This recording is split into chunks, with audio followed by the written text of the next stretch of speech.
All right, so step one is to pick a niche, right? So, how do you pick a niche? Well, the easiest two ways to pick a niche are to start with something that you're good at already or something that you're interested in already, okay? That means that you're gonna have a leg up on the competition because you already have inside knowledge of obviously how to create videos about that, what people are interested in within that niche, how to create specific subtopic and niche topic videos that people might be searching for that aren't gonna occur to somebody that just finds that specific topic but doesn't have a background or an interest in it. So those are the two best ways to get started. It's really a no-brainer because what I'm good at is going to be very different than what you're good at, and vice versa. Okay. So pick something that you're good at already, or pick something that you're interested in already. Or you can simply search YouTube to get ideas. So if you want to find other automation channels that are already successful, you want to model them, but do not copy them. And this is key because obviously, if you just simply copy them, you're never going to be able to do it better than them. So model them, use it for your own channel, but then obviously don't exactly copy them. All right. Also, if you pick a passionate niche, it's going to be easier to grow in the beginning because that's going to get you more engagement within the comment section. It's also going to bring more people and more eyes to your videos. Or you want to pick something that already has interest. And this could be an and as well, right? It could be a passionate niche that already has interest too. But you want to pick something that already has interest and is already getting views on YouTube, okay? The niche should be narrow enough that YouTube can find a specific avatar viewer for your video topic so that they can serve them to them, right?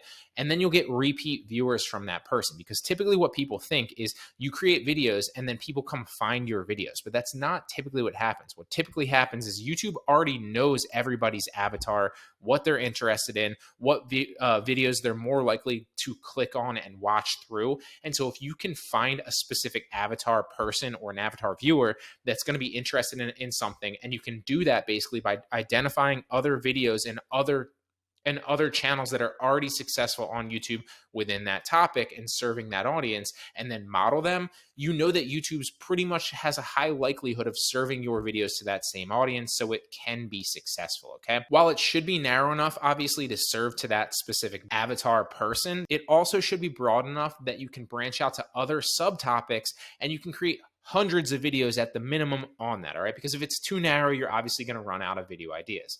So if we just go to YouTube and browse a little bit, obviously the easiest ways to find things is these topics up here because YouTube is literally telling you what people are interested in and that these are already categories that have subtopics, subcategories that you can create hundreds of videos in, but obviously there's a lot of interest already on the platform. So what I would recommend if you're really strapped for ideas, if you don't know already what you're good at or what you're interested in, or you don't have any ideas after browsing YouTube for other automation channels and mimicking other channels that are already successful, just simply browse these topics up here and try to pick something within a relative subcategory of these topics, right? So for example, if you like golf, well, go to golf and see what other topics within golf you can make a channel on. You can make a golf, tip channel. And obviously that's going to be hard as YouTube automation because you need to keep in mind that like something like a golf channel, people like to see the actual person swinging. So that might be a little bit more tough, but something like tech might be really easy because you can just overlay videos or overlay pictures of the actual images of the product and then talk about it. And you can use voiceovers to actually do that, right? Another example might be to compile the top cryptocurrencies, since clearly Bitcoin is popping off right now. So there's a number of different ways, but obviously I don't want to go too much into within one because everybody's going to pick a different topic based on what they're interested in or they already have knowledge about. And also browse a little bit and then you'll be able to kind of niche down and narrow down. But again, you want it to be broad enough where you can create at least a few hundred videos on it so you don't run out of video ideas.